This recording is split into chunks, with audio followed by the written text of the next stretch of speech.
Okay, I don't know if you've been, I'm sure you have to some extent, following the news and what's going on in the real world. You may have seen uh, the Congress is not acting on the apparently Medicare reimbursement is going to be cut by 20-some% the first of the year unless Congress acts, and Congress is not acting. And I know doctors right now, many of them won't accept Medicare patients because they actually lose money when you care for Medicare. And so if they cut reimbursement another 20-25%, there's going to be more and more doctors that quit Medicare. What will probably happen then, there'll be such an uproar that the federal government will come in and solve the problem they created. And they do that by nationalizing healthcare. They just take over the whole system. And so doctors will then be employees of the federal government. I'm not sure how you feel about that, but what it's going to mean is that medical care is going to become much scarcer. There'll be fewer doctors. And so one of the purposes of doing all this is to help you prepare so that you need a doctor less often, that you can prevent the problems that send many people to the doctor's office. But that will only work if you are proactive. If you wait until the doctor tells you you've got something, you're in trouble. So the more you can do to take care of yourself and to change those things you're doing now that aren't real good for you, and we all know what mine are, you know what yours are, and just start changing. Take a little more interest in your health. Look at your family history, and if there's a propensity towards a particular condition, then learn what you can about preventing it.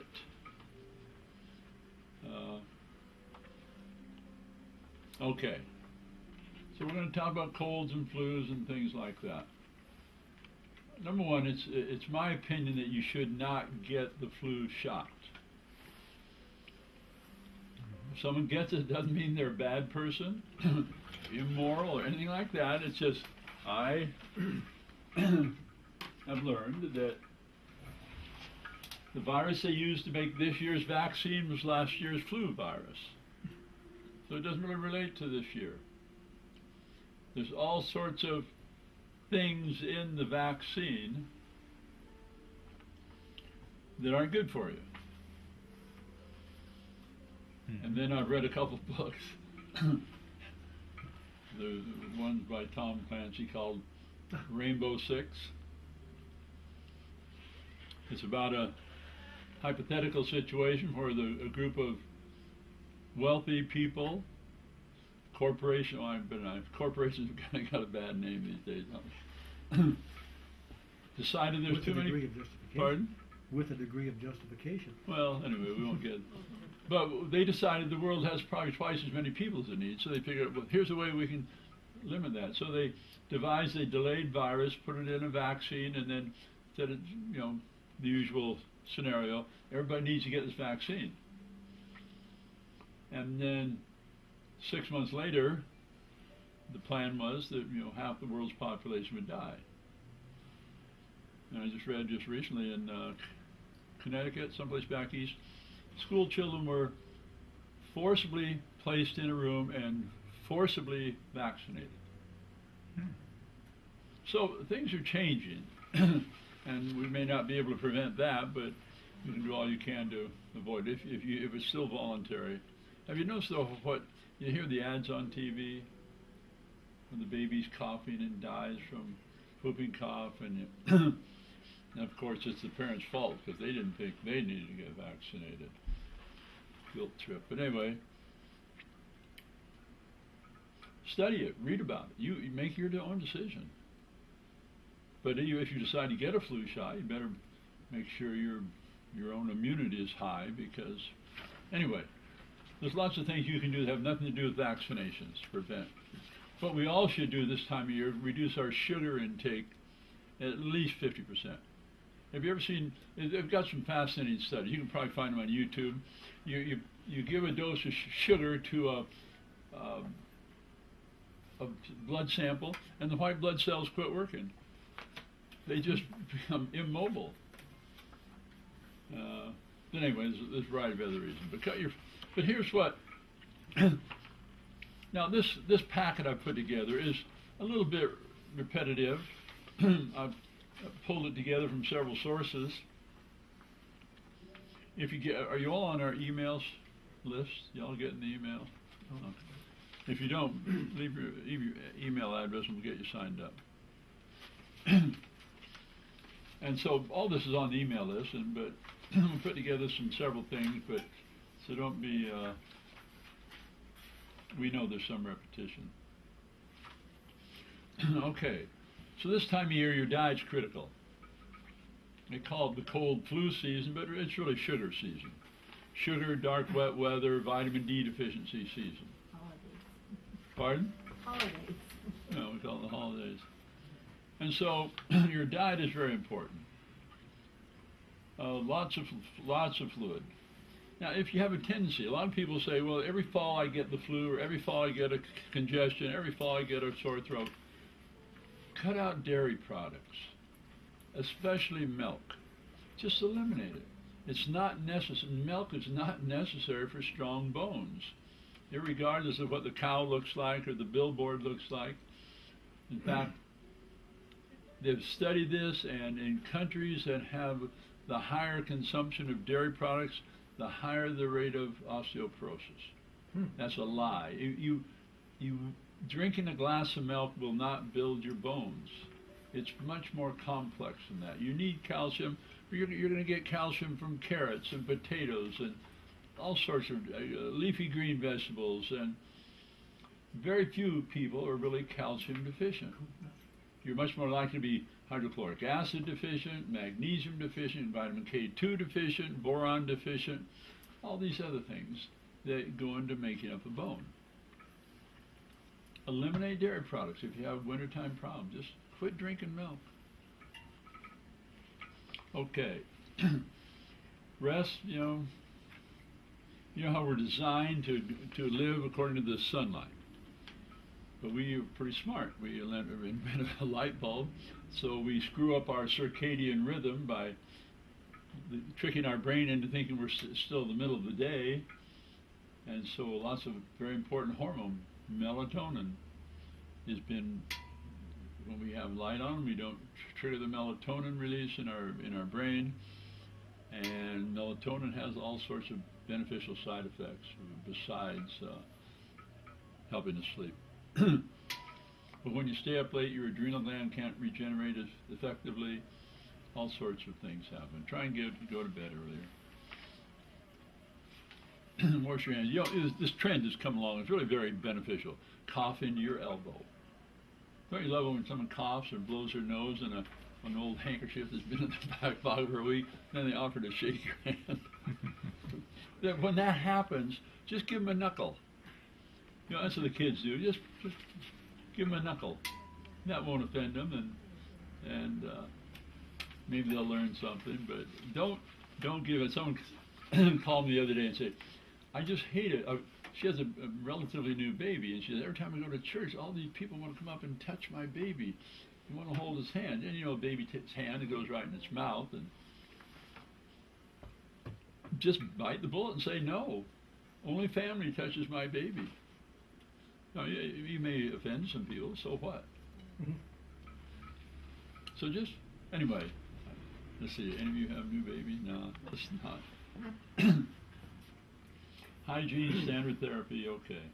Now, anybody gone to the doctor recently with a cold or flu, or? Okay, you're above that. We don't need to spend a lot of time preaching to the choir there. Traditionally, you get one of these antiviral substances that cost quite expensive. but you don't get much more. You get pain medication. But so the trick is it a virus? Is it a bacteria? You know, and the doctors usually can't tell either. So you may even get antibiotics. So all of you are old enough to know when you're going to get sick. Am I right? You all recognize your own little particular symptom pattern. They just know something's coming. That's when you start. You don't wait till you get symptoms, and usually you can stop it. And I'm going to give you a whole lot of choices here. Okay, so the bottom of the first page is this oscillococcinum. That's a flu remedy, a homeopathic flu remedy that's been around for a long time, especially in Europe. It's just a little tube of pellets. And if you go to the health food store, they'll sell you a tube of pellets, and the bottle usually say that this tube is 1 dose. No, that tube's 50 doses. It's interesting to watch the homeopathic companies publish their literature. They all know that one of the basic rules of homeopathy is the minimum dose. That means the smaller the dose, the more powerful it is. And so, but yet on their published material, they frequently say take a half a tube of these little pellets. They must have 50 to 60 or 70 pellets in there. 1 pellet will do the same thing as the whole tube. So you might pay $6 or $7 for that little tube, but if you take 1 pellet a day, you've got at least a month's worth. And it's a great remedy for prevention. And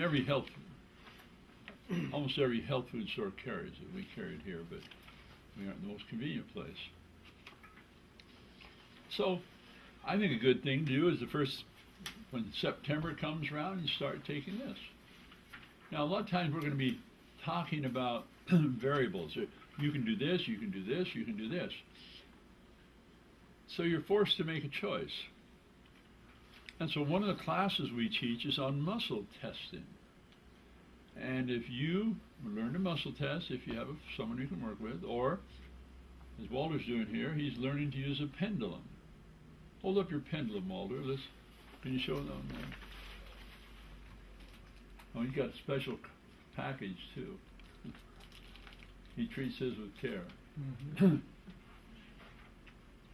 Now, you can train a pendulum to answer a lot of the questions about which of these various remedies should I do and at what dose.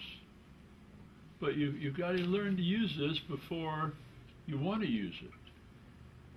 Because if you wait till you want to use it and you haven't learned to use it, you'll be frustrated because it won't work. But it's a great tool, invaluable when it comes to taking responsibility for yourself, because there's too many choices. Pardon me, do you teach how to use that too? Pardon? Do you teach how to use that? Yeah, we're going to have a class in January that talks about homeopathy and dowsing and muscle testing. It's invaluable.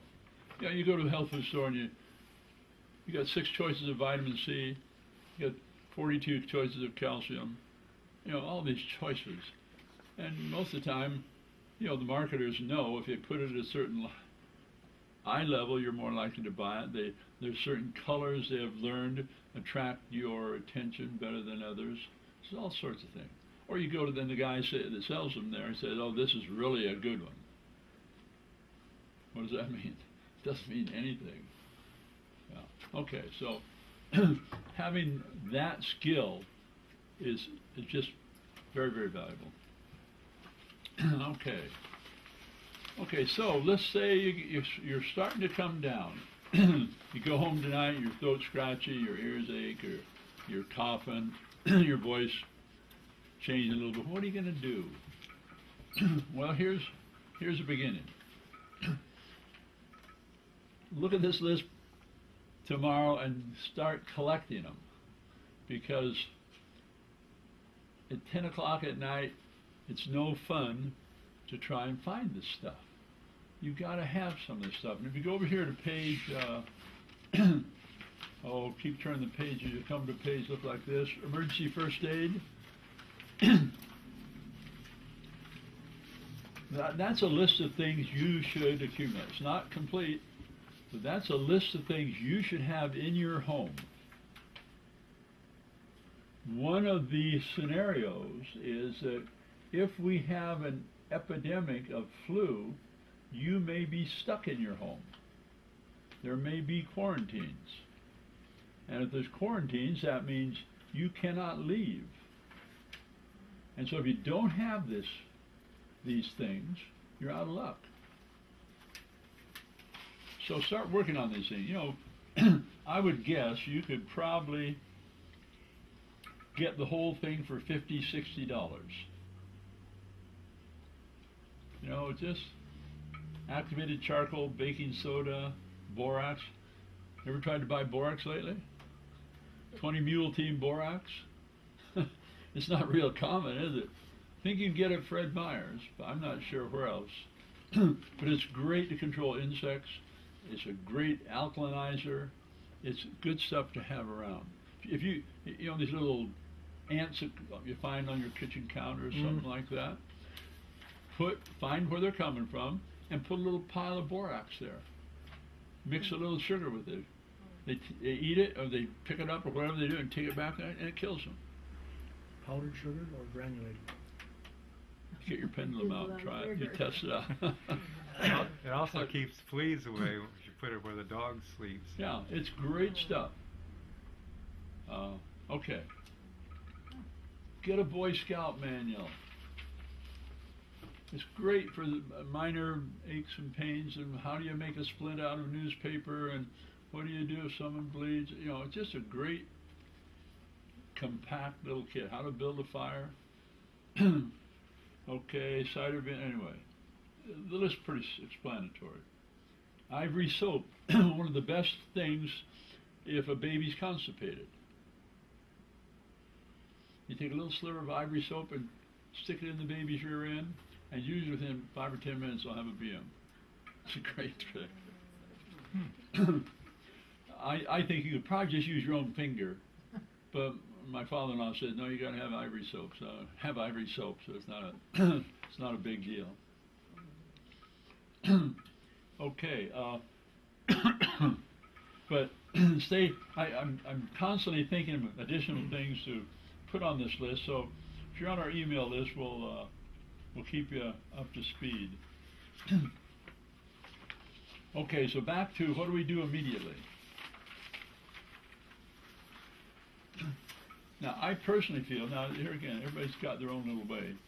I personally feel that if at the first sign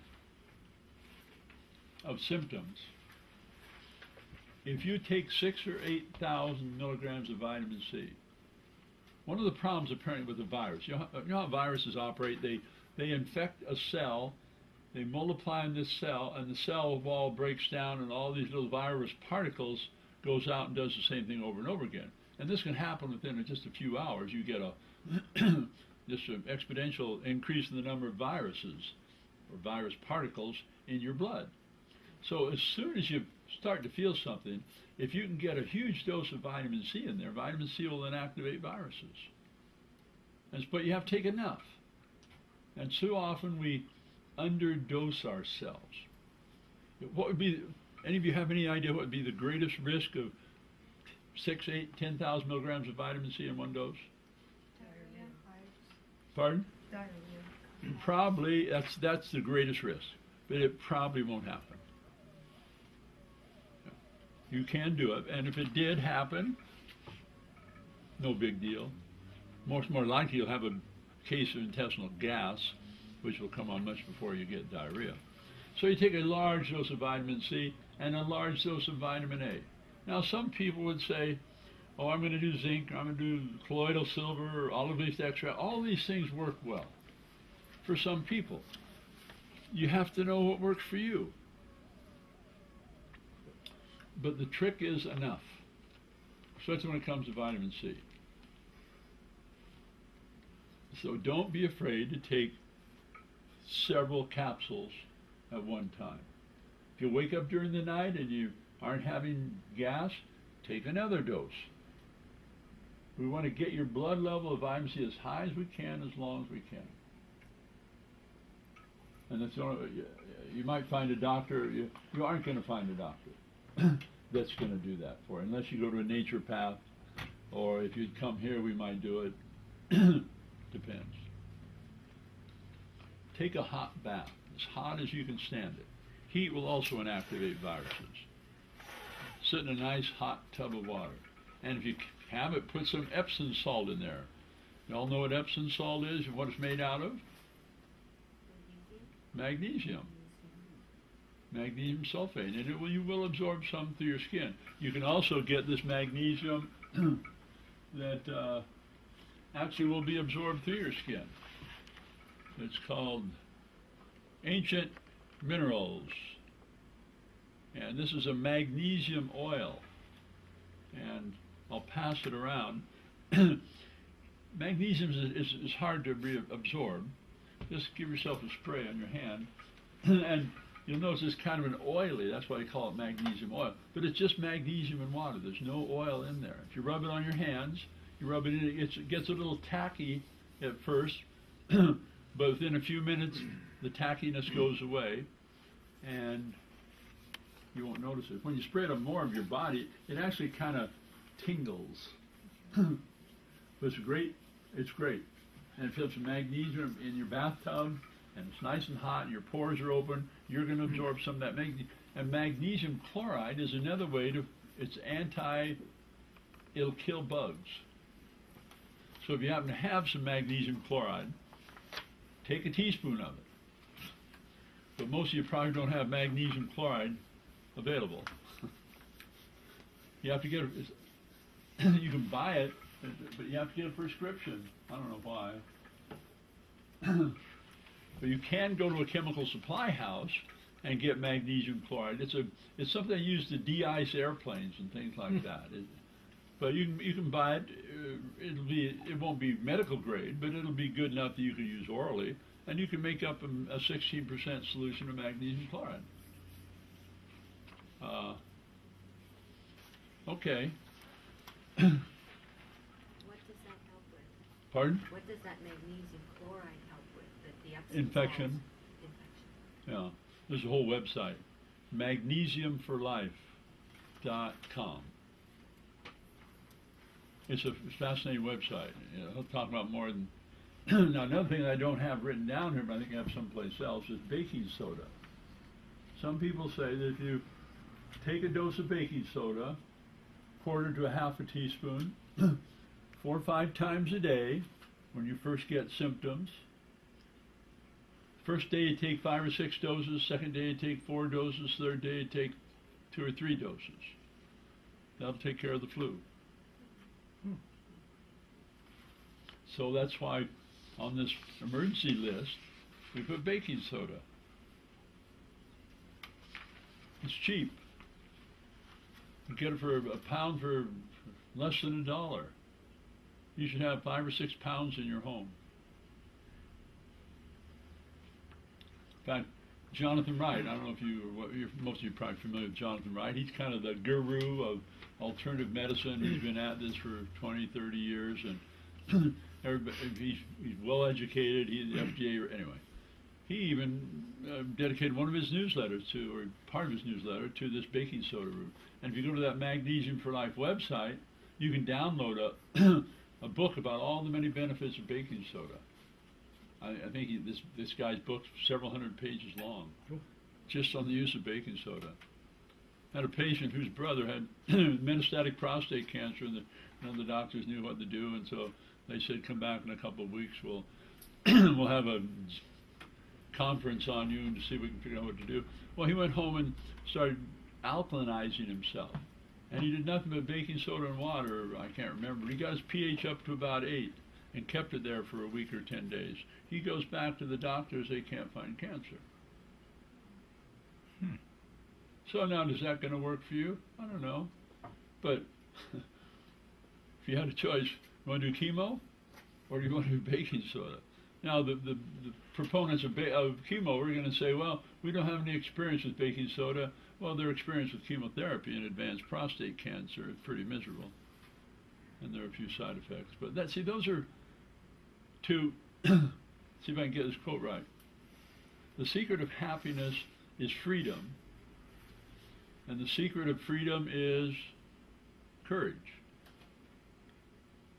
That's some Greek guy said that. Now, if your and this is a real handicap, your doctor says you've got lupus, you've got cancer, you've got colitis. Our natural tendency is to get scared and do whatever the doctor says.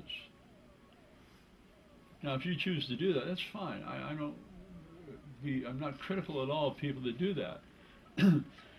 I don't think people in this group are as likely to do that. You're much more likely to try and find some way that's less toxic, and that's where the courage comes in. See, that's where the courage comes in. Okay, what do you do for a fever? Now I've got a little more extensive. We turn back a couple pages. What to do with a fever when the Tylenol is gone? And they can get scary.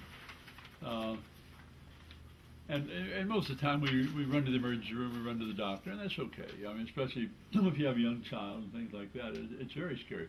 But here again, most people that end up with a child with a fever of 106 had a child with a fever of 100 a few hours ago, and they didn't do anything. And then it gets to 102, and they didn't do anything. And now it's 104, and everybody's scared, which they should be. So you treat it early. When you first start to get the symptoms, or when your child first starts to get the symptoms, you start treating it. You don't wait till it gets out of control. Okay, the fevers cause dehydration, and then everything gets worse. So you want to avoid dehydration. So you give them liquids as much as they'll tolerate. And it's probably best if you've had a child with a fever for a while, put a little pinch of sea salt in whatever fluid you give them. Because if they're loose stools or if they're sweating a lot, you're going to not only lose fluid, you're going to lose electrolytes. But don't use Morton's, don't use table salt. Sea salt is one of the best nutrients around. Lots of good information about that. Okay, now if there's vomiting or diarrhea, this gets to be a challenge. And that's why on one of my my emergency list, I've got an enema kit. I think I do. Where's my list? I can't even find it. Yeah, enema kit. When someone's got bad diarrhea, bad vomiting or high fever, and you give them an enema. Great way to get fluids in. But if you don't have the enema kit, what are you going to do? That's a challenge. Okay. Homeopathic. Here again, you need to be, that's why I said on the emergency list, you should have some sort of a homeopathic kit. One beauty of homeopathy is it's not a struggle to get children to take the medicine. You just put it in their mouth and they love it. You have to hide it because they'll eat your whole bottle. But that won't hurt them, but you keep it out of their reach, not because it's poison. I had a daughter eat a whole kit.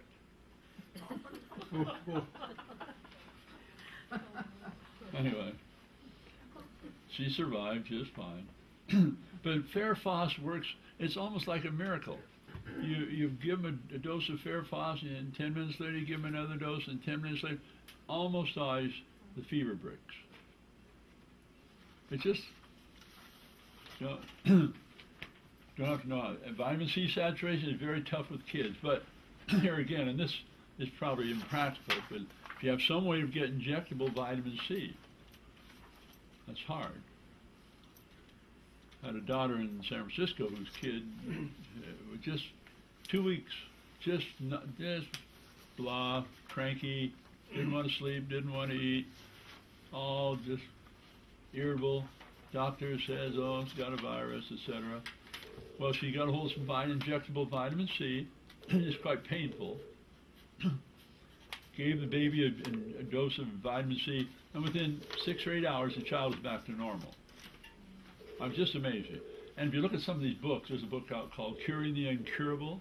There was a doctor, the book's mainly about a doctor named McClenner back in North Carolina. He treated every imaginable viral infection with vitamin C. He was curing polio, Rocky Mountain spotted fever, rabies with injectable vitamin C. And it's just amazing. And every place you hear, traditionally, is they say, oh, you can't, there's nothing to do to treat a virus. You treat it symptomatically. That's not true. There's lots of things that'll treat a virus. But so I'm like the guy on TV that tells you about this great new breakthrough in medicine, but you can't get it for 10 years. You kind of waste your time. But if you have any way you could get injectable vitamin C, it's great to have around. But my grandson, after he got better, after being sick for 2 weeks, he yelled and screamed about the shot. 12, 18 hours later, he started to regress again. And he said, goes to his mother, he's 4 years old, he said, I need another shot. As painful as it was. So it's great stuff if you can get it. But you get as much vitamin C in them as possible. Babies or even yourself, bathe in lukewarm water with magnesium in it. You don't want cold water. Cold water, the little blood vessels on your skin contract. You want to get blood to the surface, so let it cool. So it doesn't have to be cold water. If you have a fever of 100 or 101 or 2, you can get 80-degree water, and it will help. You got a 20-degree difference there. But with babies, it's kind of scary. Tummy mint tea, magnesium chloride. Here again, you really ought to try and shop around and see if you can find some place to get magnesium chloride crystals. Like I say, chemical supply houses are your best bet, unless you're working with a naturopath that will write you a prescription to get vitamin or magnesium chloride in a solution. Yes. Some of the chemical supply houses that will sell are Van Waters and Rogers, Fisher, and Baker. They are chemical supply. Where are they? Are they online? Yes. Okay. Well, so you could probably just Google chemical supplies. Oh. You don't. Right. If you go Tomcat, they list all the, and then you say list of chemical supplies. Oh. Okay. But always use the word list. Well, you list it on your Google, on your search, huh? That's right. Wow. Comcast or Tomcat? Tomcat. It's Thomas Register on the web. Okay. Egg whites. Paper towels soaked in egg whites. I've never heard of that until I came across that in one of my home remedy books. If you have egg whites, you may not have egg whites in readily available. Cider vinegar. Here's a few. Cider vinegar. There's another website. It's just a great one. I think it's called earthclinic.com. It's just all sorts of home remedies.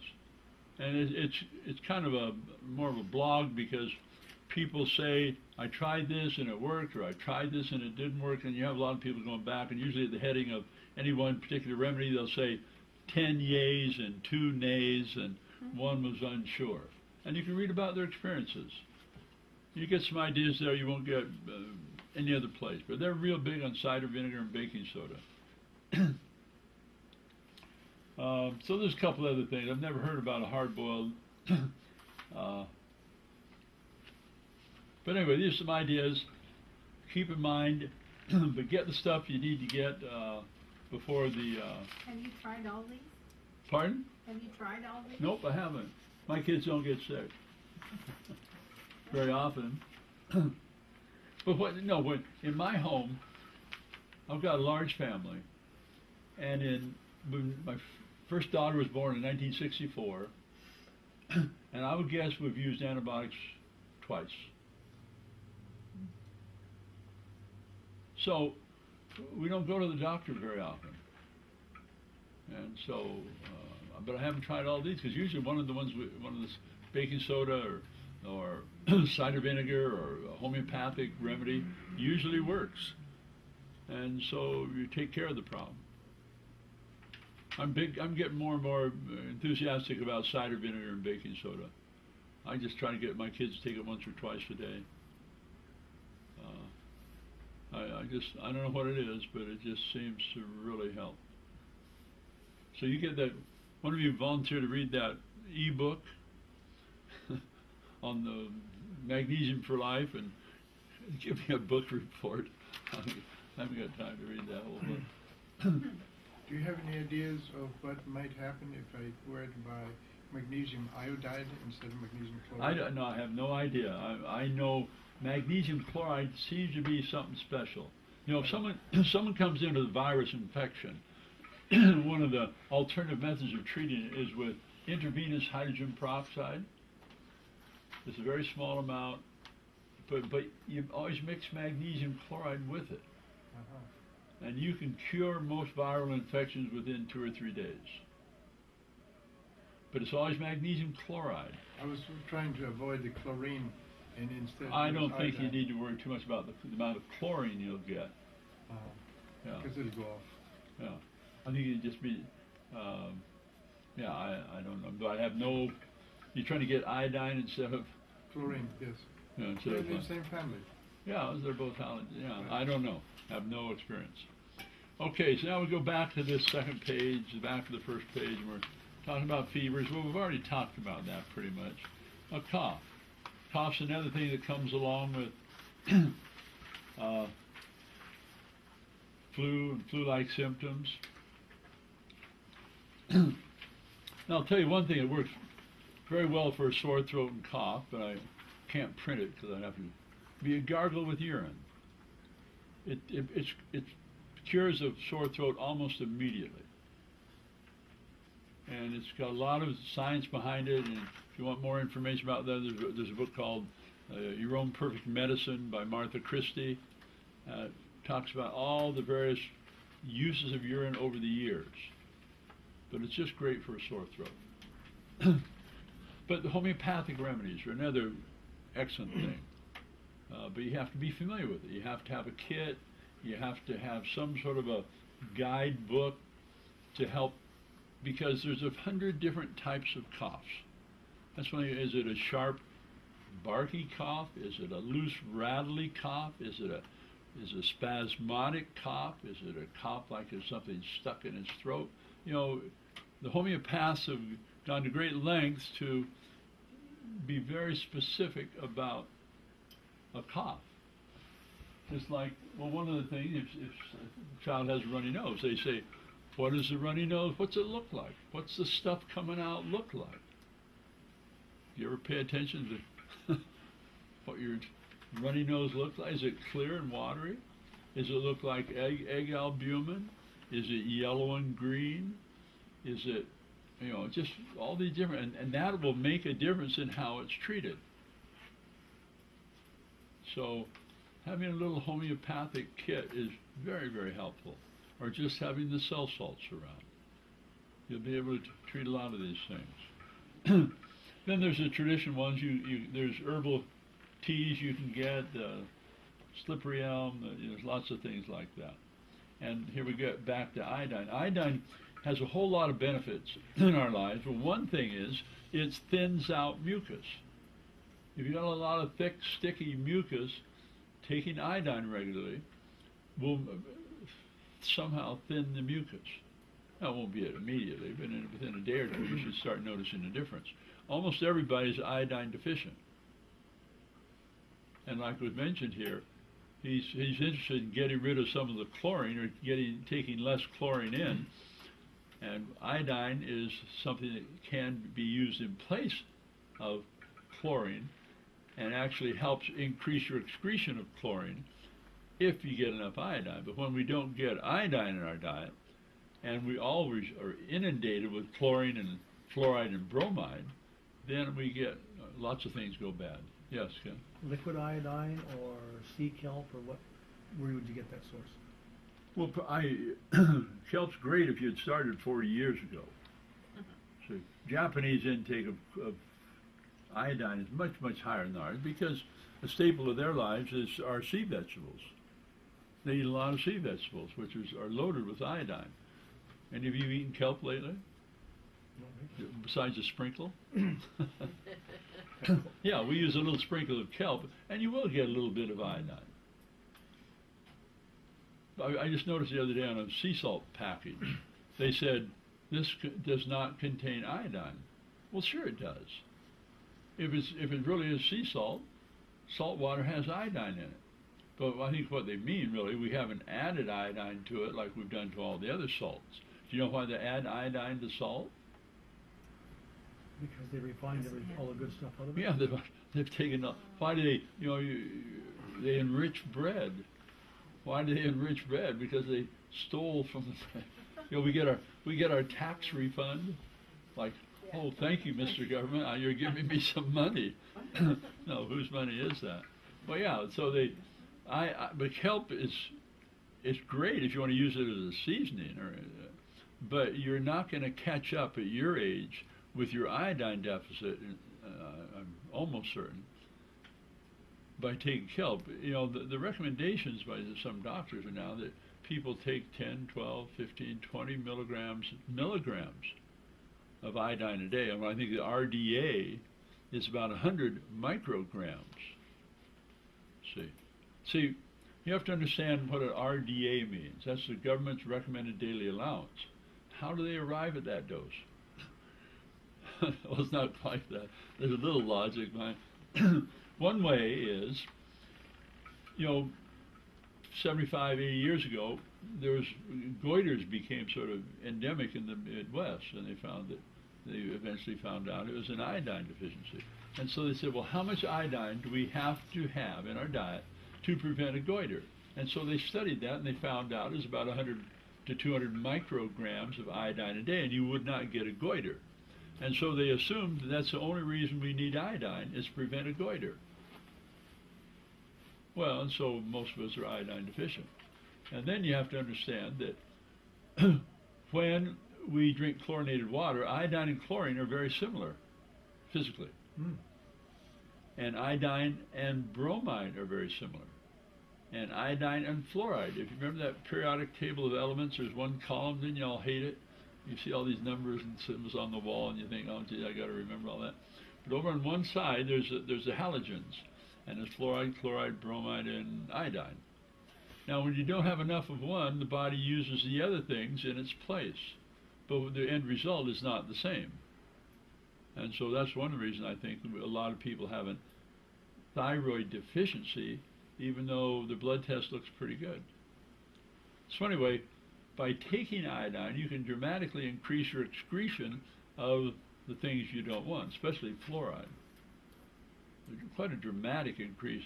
But these people are taking sometimes several, I think they're taking about 20, 30 milligrams of iodine a day. That's a huge dose compared to the RDA. But iodine is very, very important. It's good for prostates and breasts and keeping your cholesterol where it should be. It's really good stuff. Somebody published a list of all the many benefits of potassium iodide. You can paint a weak solution on hemorrhoids, and the hemorrhoids shrink. Just a long, long list. Okay, iodine. If you have it, I don't care if it's liquid. You can get Lugol solution, which is pretty much the same as this iodoral or one of these other. Whatever you can get. Lugol requires a prescription. Iodoral does not. And most health food stores. The other thing is, they don't talk about the radiation we're getting. But the radiation levels now are, last I've heard, are several hundred times greater than they were before the Japanese meltdown. Now, one problem with that, one of the elements in that radioactive fallout is I-131. That's radioactive iodine.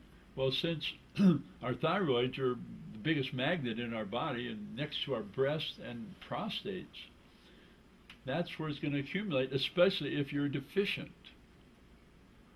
So if you take several iodine tablets on a regular basis, you can saturate your tissue so it's be less likely to absorb the radioactive iodine, because radioactive iodine can give you cancer. So I think everybody should be supplementing with iodine, if for no other reason than the nuclear disaster we had in Japan. Unfortunately, you aren't going to get a warning. The government doesn't say, oh, radioactive levels are up, because they really have nothing they can offer you to do. What are you going to do? Everybody just kind of go crazy, and then they may get a new vaccine. We've got a radioactive vaccine. Is that still going on? Yeah, it's still going on.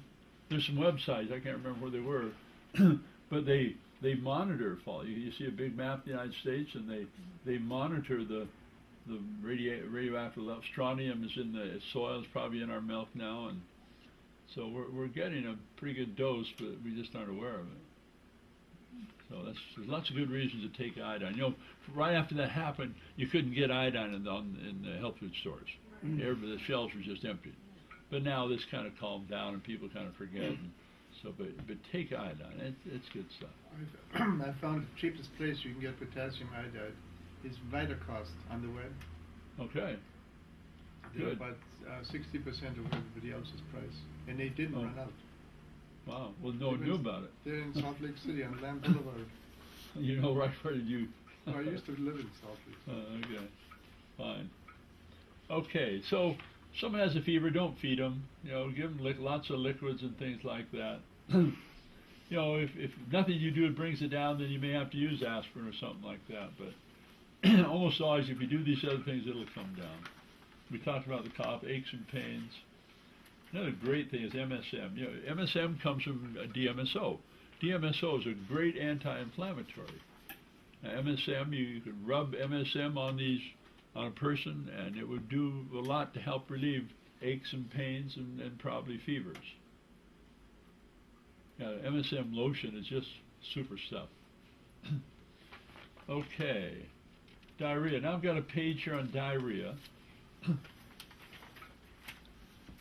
But that's another huge problem sometimes with the flu. It's interesting how some people get a cough, some people get a fever, some people get vomiting, and some people get, diarrhea. So here again, the mainstay of treatment of diarrhea is fluids. You got to keep the fluids going in to keep up with the fluids going out. The fluids going out are loaded with electrolytes. Electrolytes are the little minerals that make us work properly. So if you're just drinking water, you're going to get into trouble. You get a potassium deficiency, and anyway, lots of things go wrong. So you need to have some way of replenishing those trace minerals. And I think here again, salt water sea salt is a great way to do it. Sea salt has not yet had all the magnesium chloride distilled out of it. Theoretically, it's seawater without the water. Yeah, so hopefully that's, I think, your best That's bet. straight from Salt Lake City. Or, the Mediterranean. Everything's polluted now. I don't know. Incidentally, Chernobyl is still raining down on us. They're having trouble with the cement dome they're trying to put over it. The heat is so high that the cement doesn't have time to coalesce. Interesting studies from Chernobyl that they show what's happened genetically to the animals that live in that area. Some unusual animals are coming out of that environment. Two-headed cows, club feet with sheep with club feet. Okay, it's moving right along. I'll talk about this. Diarrhea, the cell salt. There's a little book called, are y'all familiar with the Biochemic Handbook? Everybody should have that. That should just be part of your first aid. It's a great book. It's simple to use. easy to understand, and it's just a wonderful first aid book. And here again, it doesn't just say, do you have diarrhea? It says, what does it look like?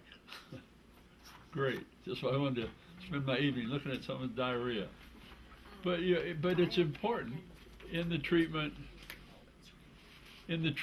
of diarrhea to know more than just I'm having a lot of loose stools. And so, but get the cell salt book. It's cheap. That book's worth $1,000 in saved medical costs. Unfortunately, it's kind of it's hard to get it. We've got one place we've been getting it for 20 years, and we're still being able to get it there. But it's not a readily available book. So, but everybody should have that with the cell salts. Okay, colloidal silver. Another colloidal silver is great stuff, and there's some newer varieties of it that are available that it kills bad bugs, and it's totally harmless. Take too much, you may get diarrhea, but you should have some of that on hand. Grapefruit seed extract is another one. Here again, magnesium chloride. Now, I'd never heard of cinnamon for diarrhea. Apparently you have. I got forward on all the uses of cinnamon once. Oh, did you? Yeah. Do we have cinnamon and turmeric in our homes? See, you get turmeric at Safeway, but obviously you get cinnamon there too. You go to Costco, you can get a big tin, quite reasonable. Organic. Mm-hmm.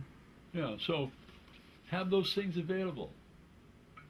Here again, cider vinegar, another acidophilus. The other thing, I finally added this. You should all have some homemade kraut in your pantry, homemade and not cooked. Some people get it all made and then they cook it. I just opened it. I made some last summer, and for night for dinner, I thought, well, we haven't had it for a couple of days, so I went down and opened up a quart of it. It hasn't been cooked. It's just been in a sort of a little below room temperature room, and I opened it up, and it's perfectly good. I mean, I limit my kids how much they can eat. They'd go through 3 children. They'd go through a quart in one meal. It's good stuff. It's a bit of an acquired taste. Are y'all working on that? Y'all getting some kraut made? Almost. Start. It's easy to do. Turn on your favorite TV show or your talk show, and in a half hour you can have 3 or 4 quarts made up. It isn't difficult. But that brings me to the other thing. You should have 2 or 3 pounds of good salt in your home, because you have to have the salt to make the brine. You can add whey to it and things like that.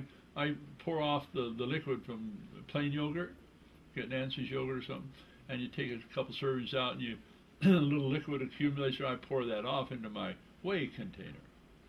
And then I add that to the kraut brine. And apparently they tell me that it works better, but the kraut is good. I've got carrots and green peppers and cabbage and some broccoli in mine. And it's okay. But see, why would I say use that with diarrhea? What's one of the many benefits of kraut? Good bacteria. The bacteria. See, diarrhea tends to kind of wash that out. And then you're putting that kraut back in, and you're recolonizing the area. Yeah, it's wonderful bacteria. Is like soaking grains such as wheat or spelt or something, and then using for a few days, and then using that liquid, is that, because it's fermented also, is that good? I don't know. No one's ever asked me that. I've never read anything about that, but I would imagine that's got some good nutrients in it too. The water you drain off your sprouts. Now that's another good thing. You should all learn to sprout.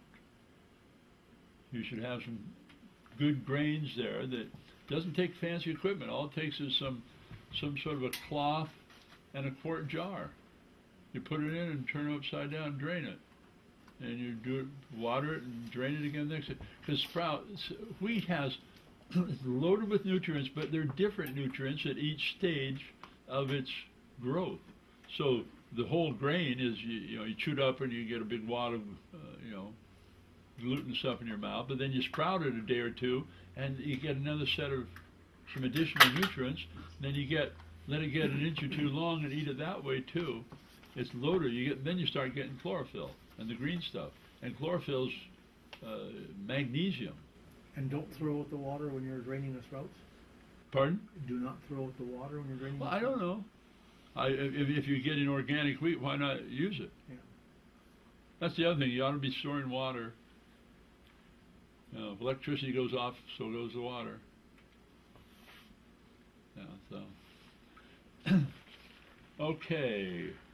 Now here again, some people, there's a book out called Your Own Perfect Medicine, talks about using urine to treat diarrhea. But that's someone's here the other day, we mentioned that, and he called me a few days later and said, well, I did it. It took me about 20 minutes for that first dose, but I did it. Courage. Yeah. But you can also, you can make a homeopathic remedy of your own body fluids. Now, some people would say if you have a bad case of diarrhea, make a homeopathic remedy out of that diarrhea. I know it. And how do you do it? Well, you can, if you have a Q-tip, you can just put that, I think, and then you put that in the first diluent and just take it out and just dip it in the water. That's all you really need to do. And then you go about making the homeopathic preparation. You succuss it and pour it out, and succuss it and pour it out, and succuss it and pour it out. And so, 6 or 8 times later, there's very little of the original material there. Very, very, very, very little. And then just put a drop under your tongue. So, you can do that with urine. You can do that with spit. But here again, you just have to have this down someplace where you can refer to it in the emergency.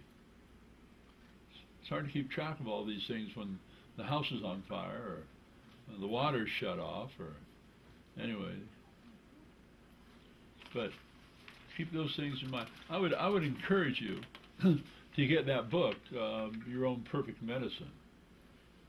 This lady has documented the many, many uses of urine, and she got references in it. It's hard to think of a remedy that urine hasn't been used for successfully. Who's the author? Martha Christie. I think it's Christi. She cured her own autoimmune disease that way. So, it's powerful stuff. Like AIDS? Pardon? AIDS? No, AIDS isn't really thought to be an autoimmune disease. I think she had lupus or ulcerative colitis. I don't remember their original problem. No, AIDS is probably is a viral thing. So here we go back to a lot of the things you're doing here, but anyway. It's like other diseases, once it gets to be very profitable, the chance of solving the problem diminish. Okay, Tylenol gone, colds and flus. Okay, now the very last page here again, it's quite repetitive, well, somewhat repetitive. Someone called me and said, my daughter's got chronic hives, and the doctors are running all these tests, and they can't make up their mind as if it's a herpes virus or a cytomegalovirus or, and she says, well, what should we do? And they wanted to run more tests to try and identify the virus. And this is what I wrote her. I said, what difference does it make what virus you've got? There's no treatment for herpes virus versus the cytomegalovirus. They don't have. They use antiviral medications, or they give you supportive therapy, or but there's no cure. It's not like culturing a bacteria and doing a sensitivity test with various antibiotics. They just don't have that. If you have too many helper cells, you're more likely to get an autoimmune disease. If you have too many suppressor cells and not enough helper cells, you're more likely to get cancer or some degenerative condition. So the trick is a balance. But when viral infections are thought to be associated with a deficiency in T helper cells, and this was first identified as a benefit in the use of herpes shingles. And they found that when they gave people Tagamet, they got over it much more rapidly. And you can get Tagamet over the counter now. So if you have a tendency towards this, I personally might take a Tagamet once a day or once a week. Now, here's a little quiz. How do I figure out, should I take it once a day or once a week? Does. Hey, someone's listening. Walter, you didn't answer that question. Yeah, you've got to douse. Now, will it hurt you to take it once? I don't think you should take it 3 or 4 times a day like some people recommended for stomach problems. But I think a lot of these things, we're going to be healthier if we maybe do it once a week. And it's much more affordable, obviously. But anyway, so I suggested, the Tagamet. Naltrexone is another thing that can help balance your immune system. And you can look at that on the internet, but vitamin C saturation, big doses of vitamins A and D initially. But you got to take enough. Now, this seems like, 100,000 units of vitamin A a day, that seems like a lot. And it is a lot, considering the usual RDA. But you can do it for a few days without any problem. There's a story in the literature about vitamin A poisoning where some people were hunting and it got lost. And they shot a polar bear. So which pole were they at? You say north? Arctic. Yeah, because there are no polar bears apparently in the South Pole. Anyway.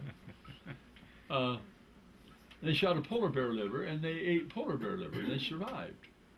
And they found them, when they found them, they had vitamin A toxicity, and their skin was falling off, and they're somewhat jaundiced. But within a week or two, they're well. But when you analyze polar bear liver, it has about 1 million units per ounce. So what do you think their dose of vitamin A was for a week or so? Maybe 15, 20 million units a day. And so we usually have really quite a large margin of safety. And you can take this much. There's other literature where they give kids 500,000 units of vitamin D every week or so for 6 months to see if that. So you've got a nice safety margin. You wouldn't take this for the rest of your life, but to take 25,000 units a day for a week, it's very, very safe. Here again, you got to give your body that, if you want to remodel your house, it's nice to have extra money, isn't it? Rather than trying to figure out where you're going to get enough to buy the sink. So anyway, that we're trying to do that with your body. Hydrogen peroxide. If you can get an IV, it's wonderful. It cures viruses. If you can't get an IV, put a little bit in your ear. Drop a few drops of warm over-the-counter hydrogen peroxide in your ear. Somehow that delivers oxygen in your upper respiratory. I don't know how it works, but it's been around for a while. It's very safe.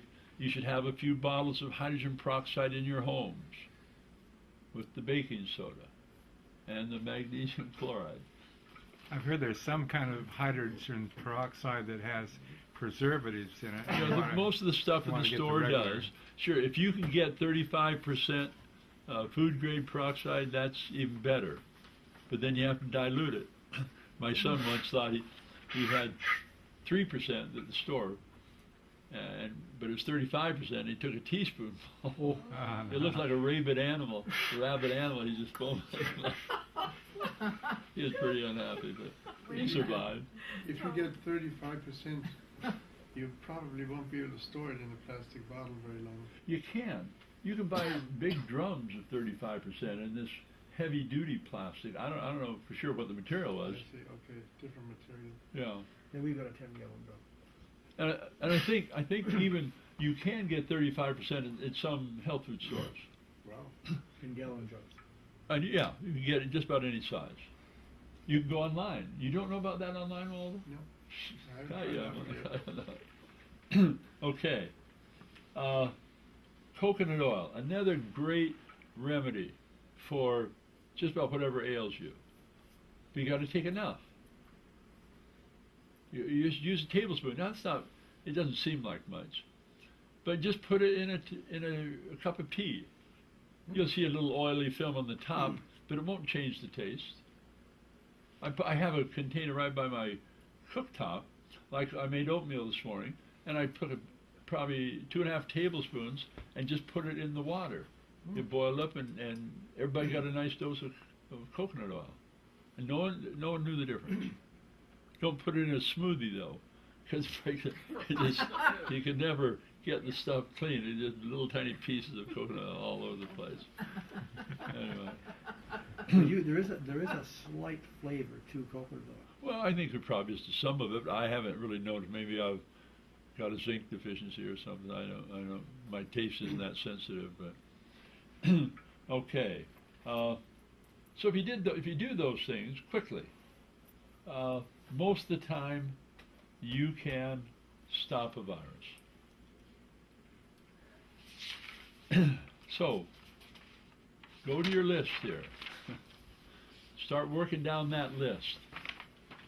And set a goal for yourself to get 2 or 3 of these items every week. Now you probably won't be able to get a bee sting kit. Your doctor probably won't get one, unless you have a doctor you can work with and say, and you can maybe say, I think the last time I got a bee sting, my throat swelled up. I don't know. That's probably not necessary. It's probably going to be pretty rare. Someone has to have that. My husband got zapped between the eyes just recently. With a bee? Yeah. Boy. But most of us are going to get zapped, but we won't go into anaphylactic shock. Yeah. A few people are very, very sensitive. And Well, I warned him about the bees because I could see him through the window. okay. Okay, but let's start stocking up on this stuff. And you'll be a lot better off than your neighbor.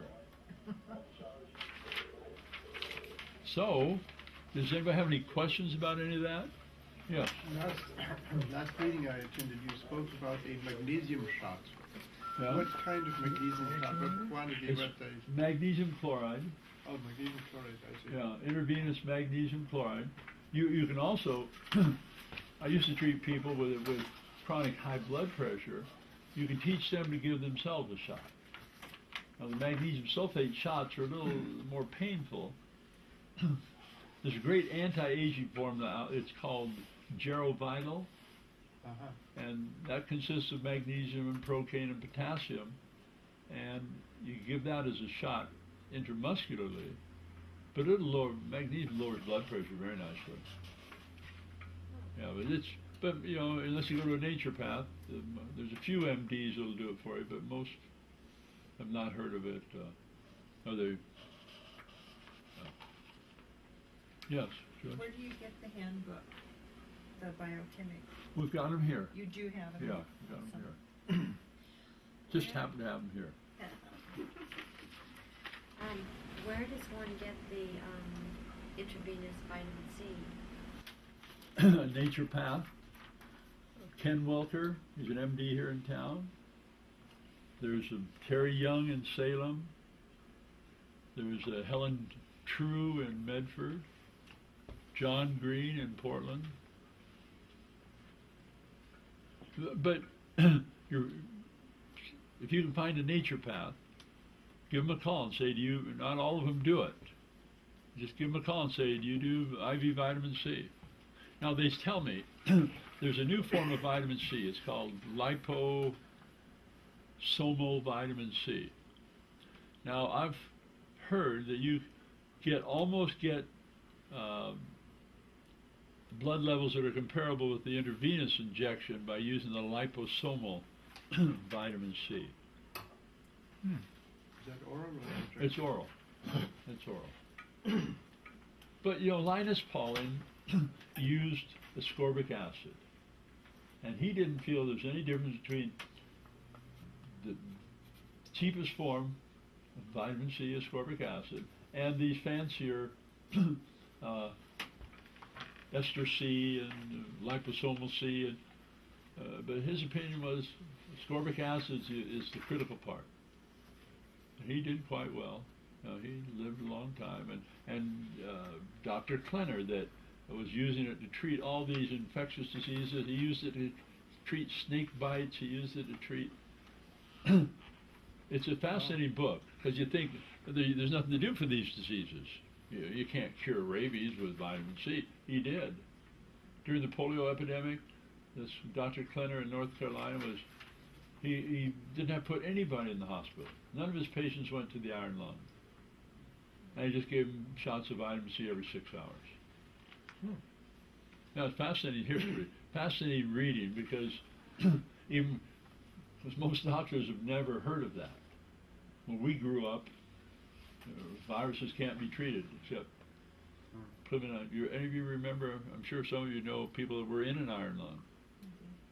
No,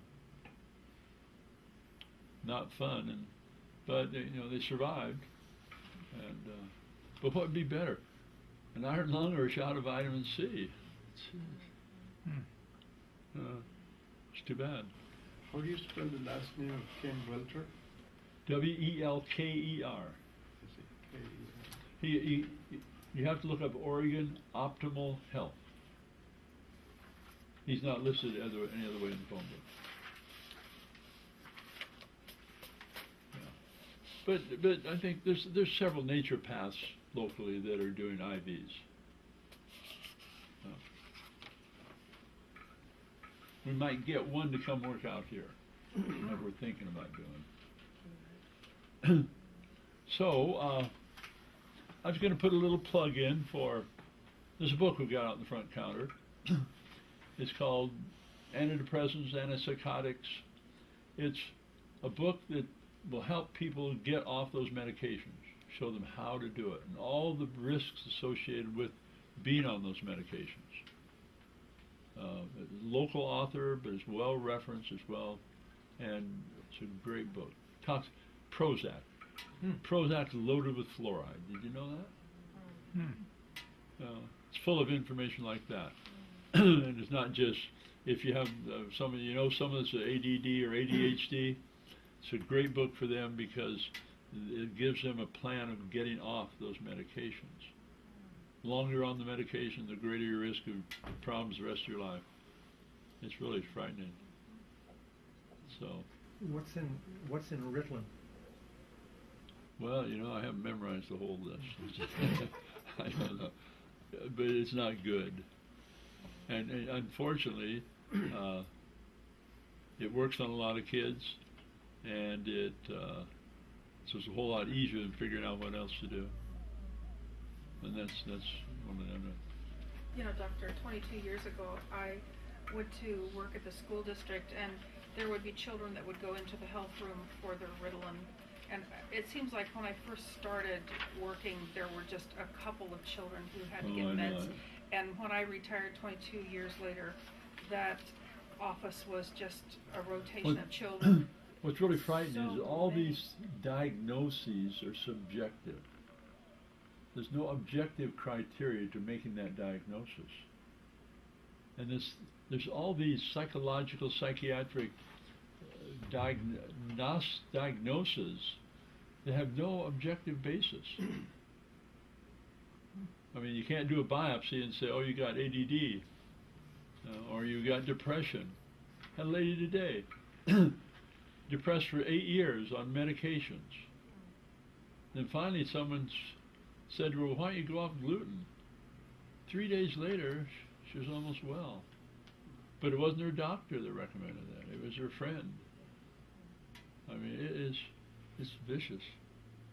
And if the government takes over, it's going to be much worse. Anyway,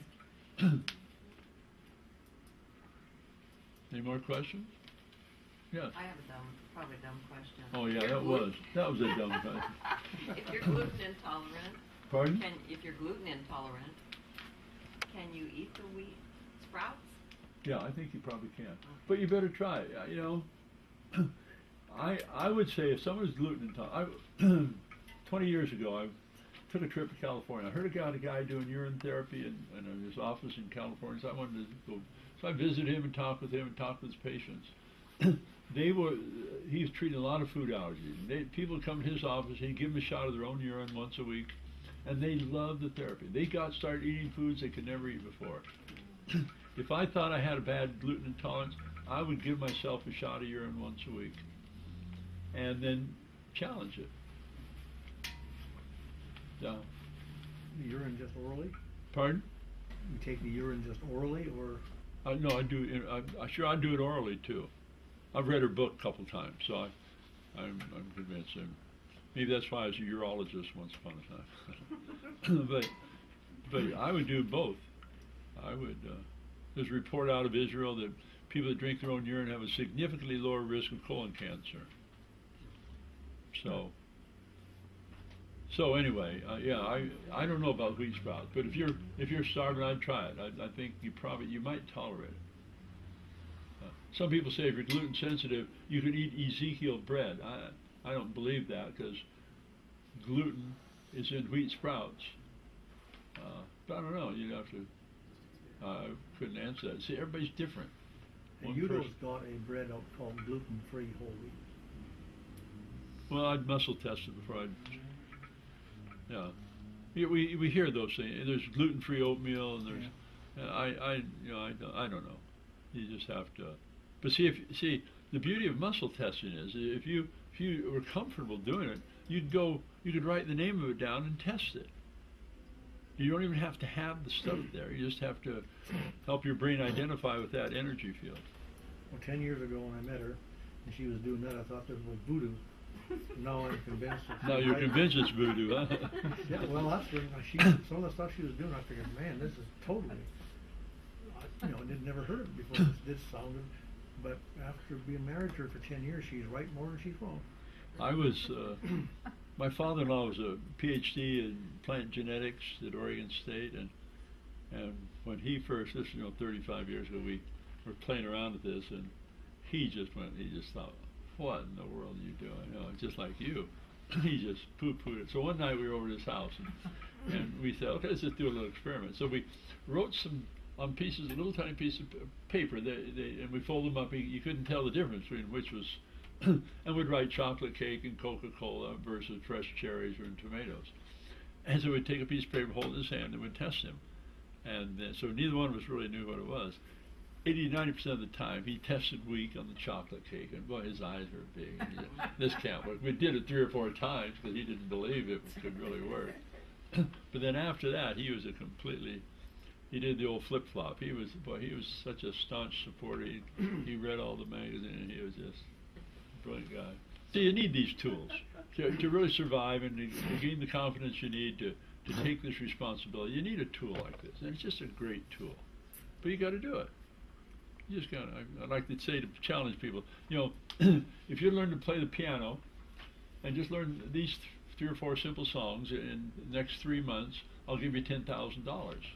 How many would do it? Everybody would do it. But then I say, well, if you learn the muscle test, it'll be worth even more to you.